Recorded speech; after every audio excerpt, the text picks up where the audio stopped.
পৃথিবীর গভীরে লুকিয়ে আছে এক রহস্যময় জগৎ, যেখানে আকাশ থেকে শুরু করে জলের অতল গভীরতা পর্যন্ত প্রতিটি কোণে বিপদও পেতে আছে। আর এই ভয়ঙ্কর জগতের রক্ষক হল কিং কং। সেদিন কং একটি ছোট্ট বানরকে সঙ্গে নিয়ে একটা বিশাল হ্রদের কাছে এসে দাঁড়াল।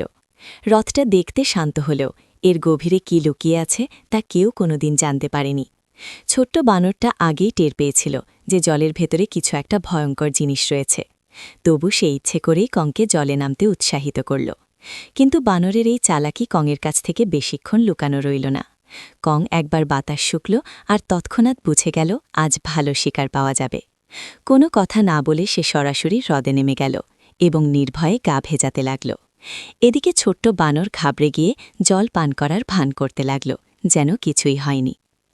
ঠিক তখনই হ্রদের গভীর থেকে একটা বিশাল ছায়া দ্রুত গতিতে উপরে উঠতে লাগল। কং পেছনে তাকাল, আর সেই মুহূর্তে এক বিশালাকার ড্র্যাগন হাঁ করা মুখ নিয়ে তার উপর ঝাঁপিয়ে পড়ল।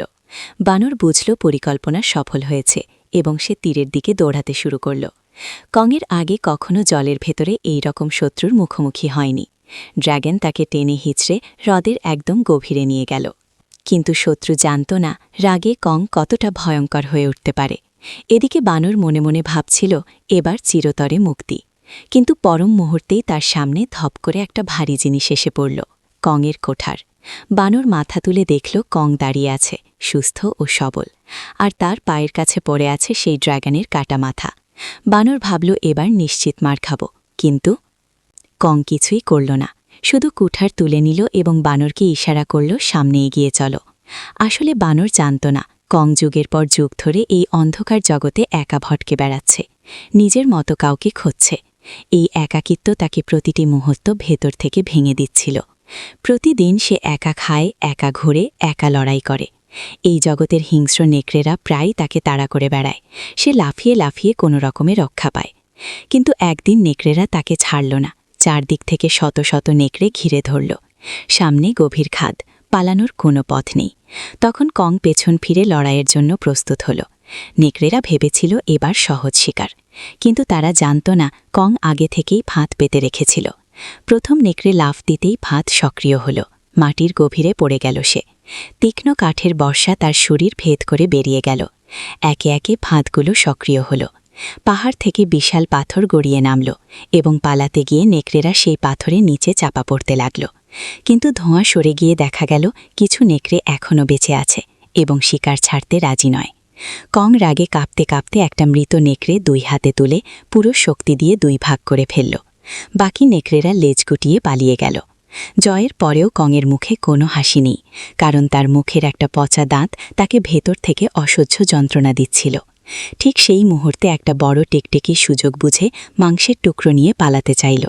কং ঝাঁপিয়ে পড়তে যাবে তখনই দূর থেকে একটা গর্জন ভেসে এলো। মনে হলো যেন নিজের মতো কেউ ডাকছে। সে সেদিকে ছুটে গিয়ে দেখল একটা অদ্ভুত ব্যাঙ ঠিক তার মতো আওয়াজ করছে। যুগের পর যুগ খোঁজার পরেও প্রতিবার শূন্য হাতে ফিরে আসা। এই শূন্যতা তাকে ভেতর থেকে ভেঙে দিচ্ছিল। শেষ পর্যন্ত দাঁতের যন্ত্রণা এতটাই অসহ্য হয়ে উঠল যে না চাইলেও কং মানুষের পৃথিবীতে পা রাখতে বাধ্য হল। সেখানে পৌঁছেই পাহাড়ের উপর থপ করে পড়ে গেল। ভাগ্যক্রমে বিজ্ঞানীদের একটি দল তাকে দেখতে পেলেন, কিন্তু ঘাবড়ে গিয়ে তারা এত বেশি চেতনানাশক ওষুধ দিয়ে ফেললেন যে কং সেখানেই অজ্ঞান হয়ে গেল। শহরের সেরা দন্তচিকিৎসককে ডাকা হল। তিনি শক্ত ইস্পাতের তার সেই পচা দাঁতে শক্ত করে বেঁধে দিলেন। তারপর একটি মহাকাশযান আকাশে উড়াল নিল এবং সেই প্রচণ্ড ঝাঁকুনিতে কংয়ের বিশাল দাঁত ছিটকে বেরিয়ে এলো। যখন কং চেতনা ঘিরে পেল, দেখল তার পুরনো দাঁতের জায়গায় চকচক করছে একটা টাইটেনিয়ামের নতুন দাঁত। সেই দাঁতের শক্তি যেন সারা শরীরে ছড়িয়ে পড়ল। মনে হলো এখন সে যে কোনো শত্রুকে পরাজিত করতে পারবে। কিন্তু সেই আনন্দ বেশিক্ষণ স্থায়ী হল না। গবেষণাগারে হঠাৎ কংয়ের জগৎ থেকে একটা জরুরি সংকেত এলো। বিজ্ঞানীরা চমকে উঠলেন। তৎক্ষণাৎ একটি উদ্ধারকারী দল তৈরি হল এবং কং ও বিজ্ঞানীরা মিলে সেই পোর্টালে ঝাঁপ দিলেন, যেটা সরাসরি কংয়ের জগতে যায়। পোর্টালে ঢোকার সাথে সাথে মহাকাশযান তীব্র গতিতে নিচের দিকে টানতে শুরু করল এবং কয়েক মুহূর্তের মধ্যে তারা সেই রহস্যময় জগতে পৌঁছে গেলেন। নিজের জগতে ফিরেই কং দেখল তার খাবার চুরি হয়ে গেছে। সে কুঠার তুলে সরাসরি পাথরের চূড়ায় উঠল। সেখান থেকে নিচে তাকিয়ে দেখল একটা গভীর ফাটলের ভেতর থেকে হালকা নীল আলো বেরোচ্ছে। কং একটুও না ভেবে সেই গভীরে ঝাঁপ দিল। ঘুটঘুটে অন্ধকারে পৌঁছতেই তার কুঠার নিজে থেকে জ্বলে উঠল। আলো পড়তেই দেখা গেল চারদিকে অদ্ভুত জলজলে পাথর ছড়িয়ে আছে। তখনই দূর থেকে একটা ভয়ঙ্কর গর্জন ভেসে এলো। কং সেদিকে এগিয়ে গেল এবং একটা ঝর্ণার ওপারে পৌঁছে দেখল এক অজানা লুকানো জগৎ। কিন্তু এই সুন্দর পরিবেশের মধ্যে হঠাৎ একটা অদ্ভুত গন্ধ নাকে এলো, আর তারপরেই সামনে একটা বিশাল ছায়া উঠে দাঁড়ালো। কং সঙ্গে সঙ্গে কুঠার তুলে যুদ্ধের জন্য প্রস্তুত হল। কিন্তু যত কাছে এলো ছায়াটা ততই ছোট হতে লাগলো, আর সামনে এসে দাঁড়ালো একটা ছোট্ট হলুদ চুলের বানর। যুগের পর যুগ পরে প্রথমবার নিজের মতো কাউকে দেখে কং নিচু হয়ে গেল। কুঠার নামিয়ে রাখল, বন্ধুত্বের হাত বাড়িয়ে দিল। সে ভেবেছিল বানরটাও আনন্দিত হবে, কিন্তু বানরটা কামড়ে দিল। এত কষ্টে খুঁজে পাওয়া সঙ্গীকে এভাবে যেতে দেওয়া কং মেনে নিতে পারল না। সে বানরের পেছনে ছুটল, কিন্তু দৌড়াতে দৌড়াতেই তার পেছনে এসে দাঁড়ালো এক বিশাল ছায়া। কং ঘুরে দেখল তার সমান উচ্চতার একটা টাকমাথা গরিলা দাঁড়িয়ে আছে। এত বড়, এত বিশাল কং সারা জীবনে এরকম গরিলা দেখেনি। তার আগেই দুটো লম্বা হাতের গরিলা পেছন থেকে এসে কংকে মাটিতে আছড় মেরে ফেলল। টাকমাথার মুখের ঠান্ডা হাসি দেখেই বোঝা যাচ্ছিল এরা লড়াই করতেই এসেছে। কং একটা পাথর তুলে সরাসরি গরিলার মাথায় ছুঁড়ে মারল। টাকমাথার আগে হামলে পড়ল, কিন্তু কং কৌশলে টাকেও মাটিতে ফেলে দিল। একে একে সবাই মাটিতে, এমনকি কংয়ের কুঠার হাতে নিয়েও টাকমাথা কিছুই করতে পারল না। কিন্তু ঠিক তখন ছোট্ট হলুদ বানর ছুটে এসে কংয়ের মুখে হামলা করতে গেল। কং তাকেও ধরে ফেলল, আর তাকেই অস্ত্র বানিয়ে বাকি গরিলাদের ভালোমতো পেটাল। গরিলারা জানত কংকে হারানো সম্ভব নয়, তবু বারবার হামলা করতে লাগল। তখন একটা গরিলা ভুল করে গভীর খাদে পড়ে যাচ্ছিল। কং যে মাত্রই তাদের সাথে লড়াই করছিল, ঝাঁপিয়ে গিয়ে সেই গরিলাকে ধরে ফেলল। কিন্তু কৃতজ্ঞতার বদলে সেই গরিলা মাটি থেকে ছুরি তুলে কংকেই আঘাত করল। কংয়ের রাগ তখন সীমা ছাড়াল। সে এক লাথিতে সেই গরিলাকে আবার খাদে ছুঁড়ে দিল। টাকমাথা পালাতে শুরু করল। কং একটা পাথর ছুঁড়ে মারল, সরাসরি মাথায় গিয়ে লাগল। এরপর কং গাছের আড়াল থেকে সেই হলুদ বানরকে টেনে বের করল। টাকমাথার ফেলে যাওয়া ছুরি তুলে নিল এবং বানরকে ইশারা করল গরিলাদের আস্তানায় নিয়ে যেতে। বানর মাথা নিচু করে এগিয়ে চলল, আর কং পেছনে পেছনে। যত ভেতরে গেল ততই বিপদের আভাস বাড়তে লাগল। চালাক বানর কংকে সেই এলাকায় নিয়ে গেল যেখানে বিশাল আকার ড্র্যাগন বাস করে। কিন্তু সেই চালাকি কংয়ের সামনে বেশিক্ষণ টিকল না। কং কয়েক মিনিটের মধ্যে সেই ড্র্যাগনের কাজ শেষ করে শান্তভাবে খেতে বসল। ছোট্ট বানর কাছে আসতে চাইল, কিন্তু ভয় পাচ্ছিল না। কং তার দিকে তাকিয়ে মাংসের একটা টুকরো ছিঁড়ে তার দিকে এগিয়ে দিল। বানর তবু বিশ্বাস করতে পারছিল না। কং একটু বিরক্ত হয়ে মাংস মাটিতে ছুঁড়ে দিল। ক্ষুধার্ত বানর আর পারল না, এগিয়ে এসে খেতে শুরু করল, আর প্রতিটি কামড়ের সাথে তার মনোভাব বদলাতে লাগল। ধীরে ধীরে সে কংয়ের পাশে এসে বসল এবং দুজন মিলে চুপচাপ সময় কাটাল। সেই মুহূর্তটা ঠিক যেন একজন পিতা তার সন্তানের সাথে নিরিবিলিতে বসে আছেন, কিন্তু তারা জানত না বিপদ প্রতিপদে তাদের দিকে এগিয়ে আসছে। আরও গভীরে গিয়ে কং একসময় থামল।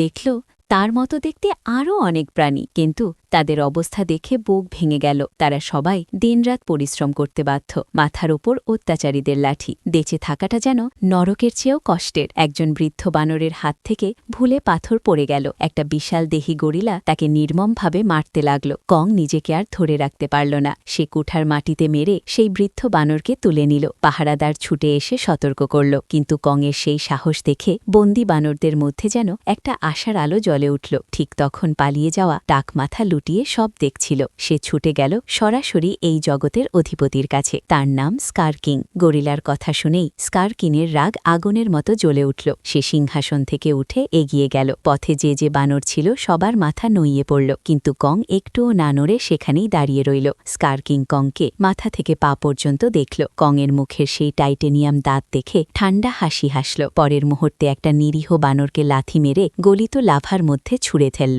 কংয়ের রাগ তখন চরমে। স্কার কিং কাঁধ থেকে অস্ত্র বের করল। কং কুঠার তুলে নিল। দুজনের মধ্যে ভয়ঙ্কর লড়াই শুরু হল। লম্বা অস্ত্রের সুবিধা নিয়ে স্কার কিং হঠাৎ আঘাত করল। কং সামলাতে পারল না। অস্ত্রে লাগানো ক্রিস্টাল থেকে একের পর এক আঘাত এলো। কংয়ের হাত থেকে কুঠার ছিটকে পড়ল। সুযোগ পেয়ে স্কার কিং তার অস্ত্র দিয়ে কংয়ের গলা চেপে ধরল। ভাবল জিতে গেছে, কিন্তু কং পুরো শক্তি একত্র করে তাকে তুলে মাটিতে আছড় মেরে ফেলল এবং কয়েক মুহূর্তের মধ্যে স্কার কিং চিৎপটাং। কিন্তু স্কার কিং হার মানার পাত্র নয়। তার অস্ত্রের ক্রিস্টাল জ্বলে উঠল। গুহার গভীর থেকে বেরিয়ে এলো এক মহাভয়ঙ্কর দানব শিম, যে একসময় সমগ্র পৃথিবীকে বরফে ঢেকে দিয়েছিল। মাটি মুহূর্তের মধ্যে বরফে পরিণত হল। শিম বাধ্য হয়ে কংয়ের ওপর হামলা করল। কং ঝাঁপ দিয়ে প্রথম আঘাত এড়াল, কিন্তু শিমর হিমশীতল শক্তির সামনে তার সব প্রচেষ্টা দুর্বল পড়তে লাগল। কংয়ের ডান হাত জমে বরফে হয়ে যেতে শুরু করল। ঠিক সেই মুহূর্তে ছোট্ট বানর পেছন থেকে একটা সুড়ঙ্গের দিকে ইশারা করল। কং ঘুরে তীব্র গতিতে সুড়ঙ্গে ঢুকে পড়ল, কিন্তু পেছনে শত শত বিপজ্জনক বানর। কং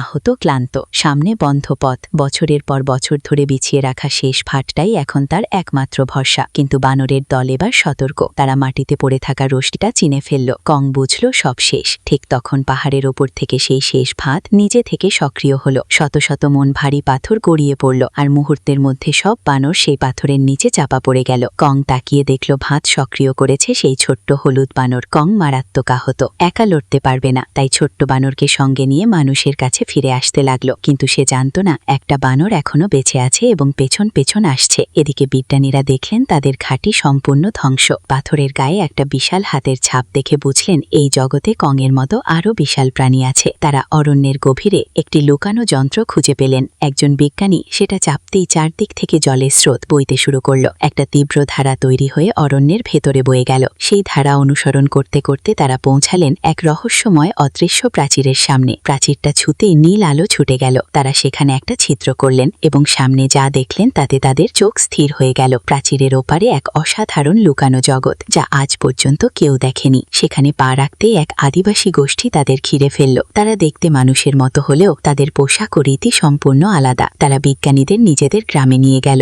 সেখানে জানা গেল এই মানুষেরা যুগের পর যুগ ধরে মাটির নিচে বাস করছেন এবং একটি বিশেষ পোর্টাল পাহারা দিচ্ছেন, যা সরাসরি ওপরের পৃথিবীতে যায়। স্কার কিং এতদিন ধরে এই পোর্টালের সন্ধান করছিল মানুষের পৃথিবী দখল করতে। কং মানুষের গন্ধ পেয়ে সেই জায়গায় পৌঁছে গেল, কিন্তু অদৃশ্য প্রাচীরের কারণে ভেতরটা দেখতে পাচ্ছিল না। গোষ্ঠীর মানুষেরা প্রাচীরে একটা ফাটল তৈরি করে দিলেন এবং কং ভেতরে ঢুকে গেল, কিন্তু পেছনে যে বানর পিছু করছিল সে সব দেখে ফেলল। বিজ্ঞানীরা দেখলেন কংয়ের হাত মারাত্মক আহত। চিকিৎসক সিদ্ধান্ত নিলেন হাত বদলাতে হবে। অনেক আগেই কংয়ের জন্য তৈরি করা এক অত্যাধুনিক যান্ত্রিক বাহু ধ্বংসস্তূপের নিচের গোপন সংরক্ষণাগার থেকে বের করা হলো। যন্ত্রটা কংয়ের শরীরে স্থাপিত হলো এবং সেটা নিজেই আহত জায়গাটা চিনে জুড়ে গেল। সেই যান্ত্রিক বাহুর বিশেষ শক্তি কংয়ের শরীরে মিশে যেতেই অচেতন কং যেন নতুন প্রাণ পেল। কিন্তু তখনই ছোট্ট বানর ছুটে এলো। স্কার কিং পোর্টালের ঠিকানা জেনে গেছে এবং শিমোকে নিয়ে হামলা করতে আসছে। একা কং এই দুজনকে সামলাতে পারবে না, তাই তার কাছে একটাই পথ, মানুষের পৃথিবীতে গিয়ে দীর্ঘকাল ঘুমিয়ে থাকা গডজিলাকে জাগিয়ে তোলা। কিন্তু কং জানত না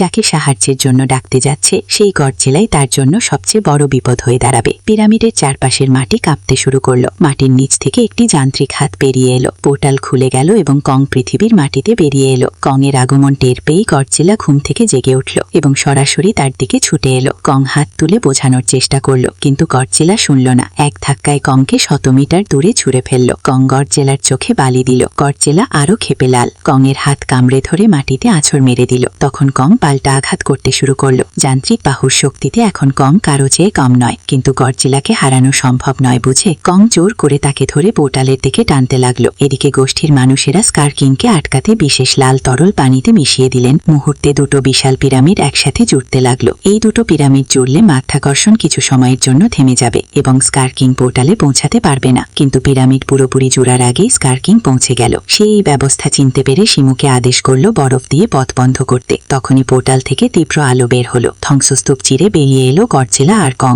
গডজিলার দৃষ্টি পড়ল শিমো আর স্কার কিং এর ওপর। সব বুঝে গেল। দুজন মিলে ঝাঁপিয়ে পড়ল। চারদিকে যুদ্ধ শুরু হলো। বরফ ভাঙল, পিরামিড আছড়ে পড়ল। সেই প্রচন্ড ধাক্কায় পুরো এলাকার মাধ্যাকর্ষণ থেমে গেল। সবাই শূন্যে ভাসতে লাগলো, কিন্তু গডজিলা মাধ্যাকর্ষণ ছাড়াও তীব্র গতিতে শিমোর দিকে ছুটল। চালাক স্কার কিং কং এর কুঠার তুলে নিয়ে কংকেই আঘাত করল। কং যান্ত্রিক বাহু দিয়ে প্রতিটি আঘাত আটকাল। কিছুক্ষণ পরে কং স্কার কিং এর ওপর ভারী হয়ে পড়ল, কিন্তু অনেক শত্রু থাকায় পেছন থেকে আঘাত আসতে লাগলো। তখন ছোট্ট বানর পাথর ছুঁড়ে কং এর পাশে দাঁড়ালো। শিমু গডজিলাকে বরফে জমিয়ে দিল, কিন্তু গডজিলা এক ঝটকায় বরফ ভেঙে ফেলল। মাধ্যাকর্ষণ ফিরে এলো। স্কার কিং পোর্টালে ঝাঁপ দিল। গডজিলা আর কং পেছনে। এই ধাওয়ার মধ্যে কং এর কুঠার পড়ে গেল। সমুদ্রের ঢেউ জমে বরফের পাহাড় হয়ে গেল। স্কার কিং শিমোকে নিয়ে পৃথিবীর বুকে। খোলা আকাশ পেয়ে সে নিচের মানুষের দেখে প্রচন্ড গর্জন করল। মনে হলো পুরো পৃথিবী এখন তার। শিমোকে আদেশ করল আকাশ জমিয়ে দিতে। শিম চাইছিল না, তবু বাধ্য হয়ে শুরু করলো। চারদিকে তুষার ছড়তে লাগলো, বিশাল বিশাল অট্টালিকা ভেঙে পড়তে লাগলো। কিন্তু ঠিক তখনই কং একটা প্রচন্ড মুষ্ঠাঘাতে স্কার কিং এর ভারী দাঁত মাটিতে ফেলে দিল। স্কার কিং ক্ষেপে আদেশ দিল, কিন্তু গজেলা এসে শিমুকে আটকে ফেললো। এখন স্কার কিং একা। সে একটা বিশাল অট্টালিকা তুলে কং এর দিকে ছুড়ল, কিন্তু কং এর তেমন ক্ষতি হলো না। শিমু পেছন থেকে কং এর যান্ত্রিক বাহু জমিয়ে দিতে শুরু করলো। স্কার কিং ভাবল এবার জয় নিশ্চিত, কিন্তু পেছনে দাঁড়িয়েছিল রাগে ফেটে পড়া গজেলা। তার সমগ্র শরীর বেগুনি আলোয় জ্বলে উঠল। এক প্রচন্ড আঘাতে স্কার কিং এর দিকে ছুটল। স্কার কিং সরে গেল, পাল্টা চেষ্টা করলো, কিন্তু গজেলা তার অস্ত্র ধরে এক ঝটকায় 2 টুকরো করে দিল। শিমুকে নিয়ন্ত্রণ করার ক্রিস্টাল মাটিতে পড়ে গেল। স্কার কিং সেটা তুলতে ছুটল, গজেলা সুযোগ দিল না। ঠিক সেই মুহূর্তে ছোট্ট বানর নিচে লাফিয়ে পড়ল, কং এর ফেলে যাওয়া কুঠার তুলে নিল আর এক আঘাতে সেই ক্রিস্টাল চুরমার করে দিল। ক্রিস্টাল ভাঙতে শিমু সম্পূর্ণ মুক্ত। যুগের পর যুগে শৃঙ্খল ভেঙে গেল। স্কার কিং বানরকে ছুটতে ছুটল, কিন্তু কং বিদ্যুৎ গতিতে এসে তার উপর ঝাঁপিয়ে পড়ল। কয়েকটি মুষ্ঠাঘাতে স্কার কিং মাটিতে। মুক্ত শিমু গজেলার দিকে তাকালো, যেন অনুমতি চাইছে। আর যুগের পর যুগ পরে সে যা চেয়েছিল তাই করলো। এক মুহূর্তে স্কার কিং বরফের মূর্তিতে পরিণত হলো। কং তাকে শূন্যে ছুড়ে দিল এবং পুরো শক্তিতে মাটিতে আছড় মারল। স্কার কিং চুরমার। লড়াই শেষ, কিন্তু পৃথিবীকে সারিয়ে তুলতে হবে। গজেলা আকাশের দিকে তাকিয়ে তার সমস্ত শক্তি একসাথে ছেড়ে দিল। কালো মেঘ সরে গেল, সূর্যের আলো ধীরে ধীরে পৃথিবীর বুকে নেমে এলো। গজেলা ফিরে গেল তার জগতে, আবার গভীর নিদ্রায়। আর কং তার নতুন ছোট্ট সঙ্গীকে নিয়ে ফিরে গেল মাটির গভীরে, যেখানে এখন তার গোষ্ঠী, তার আপনজন, তার নতুন পরিবার। যুগের পর যুগের একাকিত্বের ঘর কং আর একা নয়।